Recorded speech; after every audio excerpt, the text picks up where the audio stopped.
Welcome back, beautiful tri-state area. You're listening to a moment of Zen right here on 710 WOR, the voice of New York, iHeartRadio.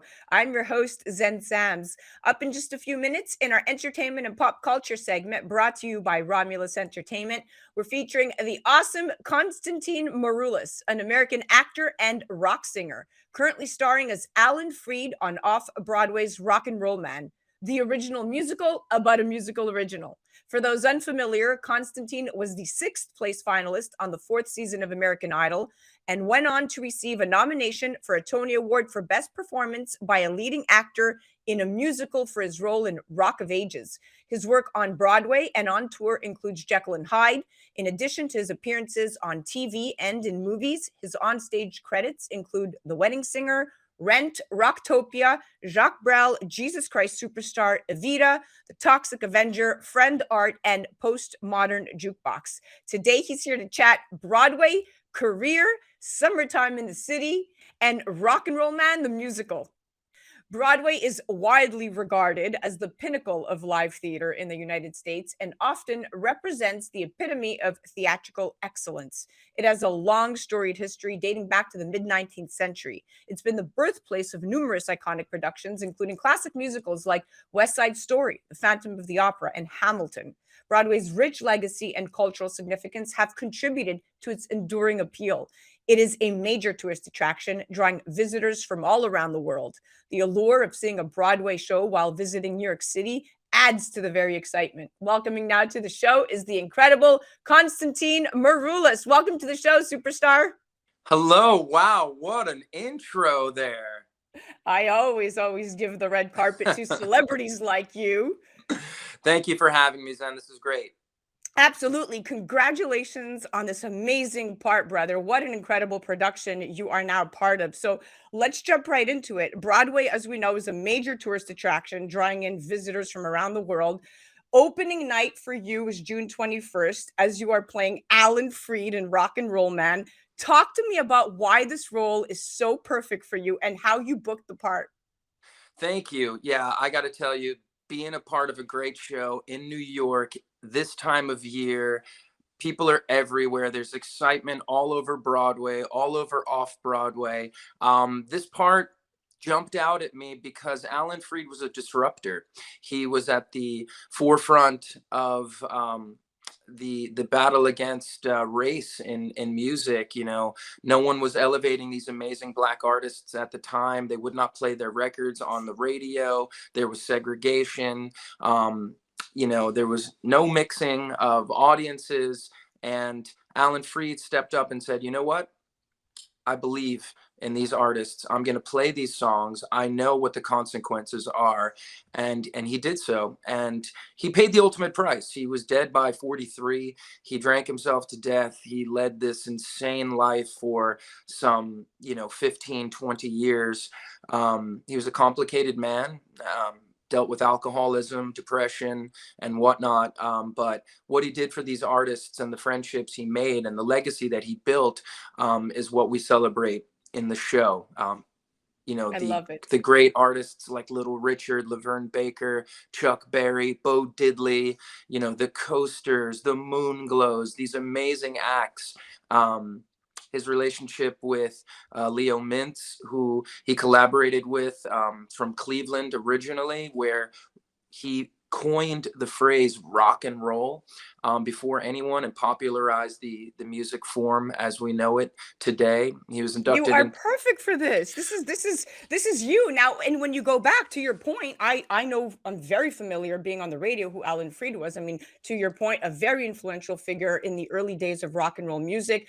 He was a radio disc jockey who played that very crucial role, like you said, in popularizing the genre and introducing it to a wider audience. In fact, he's often referred to as the father of rock and roll because of his efforts to promote and support the music. And in the 1950s, he worked at radio stations such as WJW in Cleveland and WINS right here in New York City. And he played rhythm and blues records on his shows, to your point, which were primarily targeted at African-American audiences. So I think you are perfectly cast for this. I am so excited to come watch. Now, you're surrounded by a great cast. You have Andy Christopher from The Baker's Wife, AJ Davis from Dreamgirls, Autumn Guzzardi from Rock of Ages, Matthew Morgan, The Lion King, Lawrence Dandridge from Ain't Too Proud, Chase Peacock from American Idiot, and Bronan Tarboton from Frozen. I probably forgot a few amazing ones, but you have been part of many Broadway and off-Broadway productions. What's different about this, and why is Rock and Roll Man and Alan Freed's story so relevant? Well, and not to forget Joey Pantoliano, who is a film icon, a Yes. film legend, best known for The Matrix, Goonies, He's Risky behind. Business, making his musical debut at 70 years old, and he's better than ever. He plays both Leo Mintz in Act One and Morris Levy, the gangster from Roulette Records that Freed collaborates with when he moves to New York to put on his live shows, because that's what he really wanted to do. He played the records. He wanted to put on live shows that led to films and television and this gigantic brand, but he didn't play ball. They came after him for this. The government, obviously, J. Edgar Hoover, who was a sort of a freak in his own way, came after him hard and basically like crucified this guy for doing what he did. For me, yeah, I'm nothing without this amazing cast and ensemble. There's nothing like creating a new role.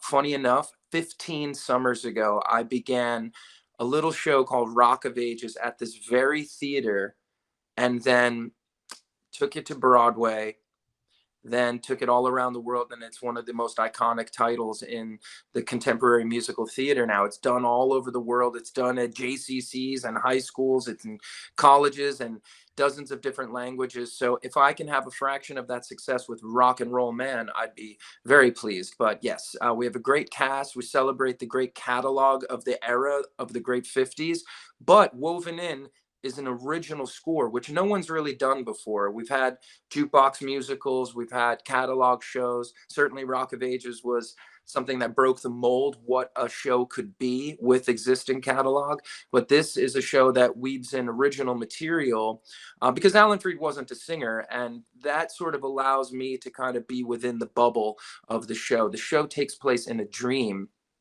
It's not a cookie cutter type of musical, where we've seen with big, sort of biography shows. We meet him basically on the last day of his life, and 43, but he might as well have been, 103, what he had For done the to his life he body. led. Yeah, Yeah. I mean, yeah. And he basically is in this fever dream and kind of relives this, his ups and downs, his legacy, and sort of tries to correct all the wrongs. So it's so unique in that Incredible. way. Now, it's interesting because, and I'm going to touch on this very quickly because it's relevant to radio, and you and I are both such, radio geeks here. Fred's career faced the controversies you mentioned and challenges. In 1959, he was caught up in the payola scandal, where it was revealed that he had accepted payments to play certain records on his shows, and this led to his downfall. And of course, he lost his radio job and faced legal issues.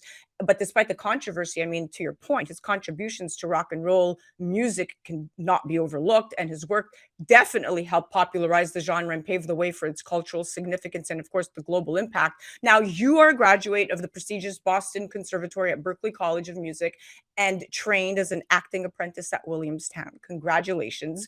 You have been performing for quite some time now. What does your rehearsal schedule look like? And when do you find the time to relax? There's no relaxing right now, and thank you. Yeah, I love the training I've received, and I think a lot of people, of course, got to know me from American Idol, but I've been acting and performing my whole life in bands and shows and small film projects and whatnot. And the opportunity to create a new role is always the most exciting time in an actor's life, whether it's at film, TV, or certainly on the stage. For me, I have a 12-year-old daughter running around the North Jersey suburbs. When I can, and somehow I'm there 99% of the time, I'm a soccer dad with her very well-known club here in the North Bergen County area.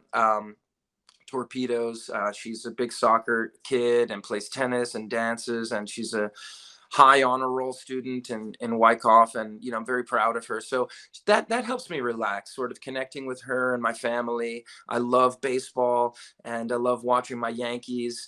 Sorry to anyone that's not a big Yankee fan out there, but there's just something about baseball that just it just relaxes me. It's there every night. You get to tune in, whether it's in the car, on TV, on the app. You don't have to watch every pitch, but I generally do. That relaxes me. I like to read and travel and drive upstate and just You are kind so you are just like at this point right now, there's women out there listening going, of, "What? He's like the perfect this is a perfect man." well, What are your summer plans looking like? 8 shows a week, at New World stages of Rock and Roll Man predominantly. But my daughter's in some sports camps this summer. It goes fast. I'm trying to relish every moment. It feels like you mentioned you have a 7-year-old. It feels like she was just 7, and before that, she was just 2, running around backstage with me at Rock of Ages and Jekyll and Hyde on Broadway, and in diapers still. So I want to cherish every moment, and I'm working on music. I have a new tune coming out, a new single called Daydream, which you can find on all streaming services, Apple Music and Spotify, whatnot.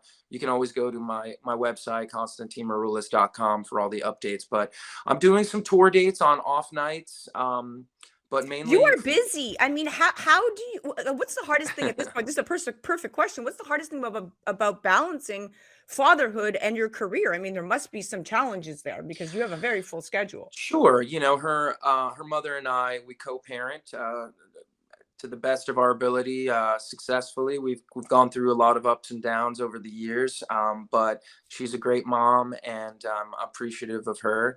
I'm on this. I've been on this sober journey for nearly 4 years. Congratulations. Thank you, and I feel like that really helps. I'm not in recovery or anything like that, but I knew I needed to make some changes in my life, and not drinking, not using flour, we'll call it, like that.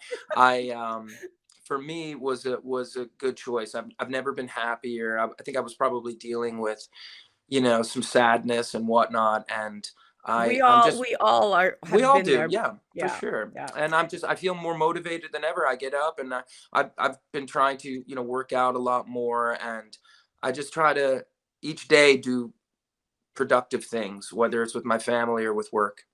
Amazing. Now we have about a minute left before this commercial break, but I want to touch on American Idol. So you were on just the fourth season of American Idol. Now they're at their 21st. The judges you had were Randy Jackson, Paul Abdul, Simon Cowell. The show drew in over 30 million viewers.